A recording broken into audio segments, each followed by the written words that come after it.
Senator Pittman is with us this morning, brought to you by Marcus & Mack, a law firm representing injured people, as all of our interview segments are. Good morning. Todd, good morning. Good to have you with us here today. It is good to be back. I got to tell you, I just got this email, and it talked about a local company, a rehabilitation service, that has a pretty substantial amount of employees here in Indiana County, over 200 employees here in Indiana County, that a couple of years ago was bought by a national firm. Now that national firm, rumor has it that national firm is thinking of moving to another county where it would have more space. Okay. The reason I bring it up is sometimes when we're talking about employment in Indiana County, and 200 is a very substantial number of people, if those jobs are lost here in Indiana County and go elsewhere, sometimes they are out of our control when large companies from national or regional areas purchase smaller companies here in Indiana County. And we see it with store closings at malls and things of that nature. Things that we're thinking are doing very well, all of a sudden they move out. The economic challenge there is really substantial, and because of the size of our county, it really impacts a lot of people when companies are able to do that. You're right, Todd, and I think I have an inkling of who you're talking about. I don't think we want to talk specifics, but to me, part of the real question is, where are they moving to? Mm-hmm. One of the things that I have come to appreciate, because I represent parts of 4 counties, is that our workforce overall is very transient. And while we always want to have that hub of whatever this employer is in Indiana County, we do often see employers moving from county to county to accommodate space needs and whatnot, and it doesn't have a net impact in terms of, quote, overall job loss. Mm-hmm. But what we do lose is the presence of that facility physically within our county. And we've seen it work both ways. I know there's a couple examples in Armstrong County where companies domiciled in Butler County have moved over to Armstrong for spacing needs to grow and expand. Mm-hmm.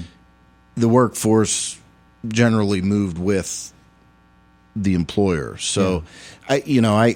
I never like to hear that a company is moving their headquarters or domicile out of Indiana County, but what gives me a ray of hope is that it's perhaps moving to a neighboring county, which means that the labor force is not overall negatively impacted. Yeah. And from a lawmaking standpoint, a legislative standpoint, I know that you work very closely with entities such as the Indiana County CEO, mm-hmm. The Chamber of Commerce, all of these organizations that are here to foster job growth and make good homes for Indiana County businesses. There is a legislative aspect of all of that in terms of what you're able to provide from Harrisburg that is really substantial. Yes, it is, and it's about trying to create the environment for employers to want to be here. And, we have the issues, first of all, as a Commonwealth and our unfriendly legal structure and regulatory structure that we're constantly battling. But then we also have our challenges locally. But we have the ability to overcome those challenges, and the perfect example of that is the Urban Outfitters Project. We were able to put the infrastructure in place and the incentives in place, and we had the right timing with the political leadership of Senator White and Representative Reed to bring that facility here. I don't know if you've been in it yet, but it's 1 million square feet. It's a massive facility. It has over 200 jobs associated with it, and they're real jobs. They're family-sustaining jobs, and I think that's important. We worked very hard, for example, to get the water service, that big water tank that says Windy Ridge Technology Park. Mm-hmm. That was a real yeoman's effort to get the funding in place, to get that capacity there, not just for the use of the water for consumption, but also fire suppression.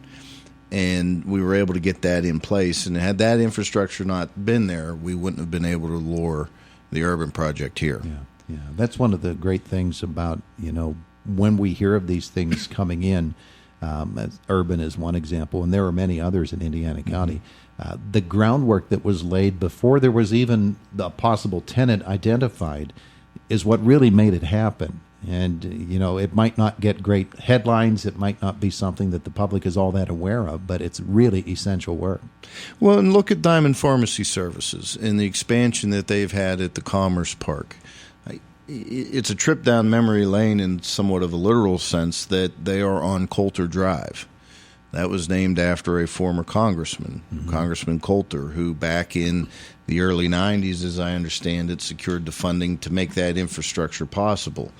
And here we are almost 3 decades later with a company that has, 1,000 employees. It's homegrown. It grew organically, and it is a real economic engine in the community. Yeah.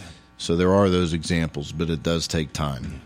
Yesterday, we talked with Representative Struzzi. He said when they're back in session on the 18th, he is ready to introduce legislation having to do with the RGGI regulations. He mentioned that you as well are preparing similar legislation. Yes. Jim and I have worked very closely on this. The legislation we plan to introduce is identical in nature. It'll be a House bill and a Senate bill.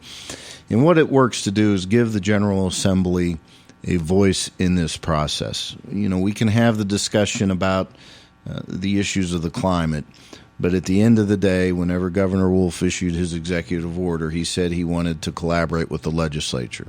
Well, our legislation ensures that that is what happens.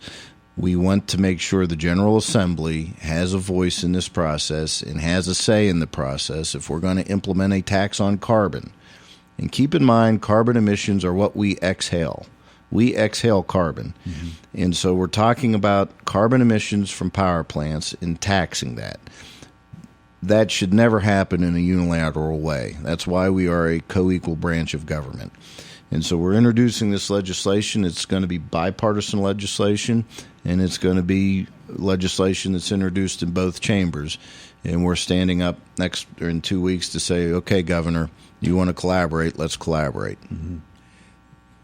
When the governor issues executive orders, and I mentioned this to Representative Struzzi, Rendell with the California emissions, Wolf with the RGGI regulations, whatever the topic might be, and whatever party holds the governorship, the issue of executive orders setting policy has to concern somebody who's in the General Assembly because that sort of cuts out what is intended to be a collaborative process.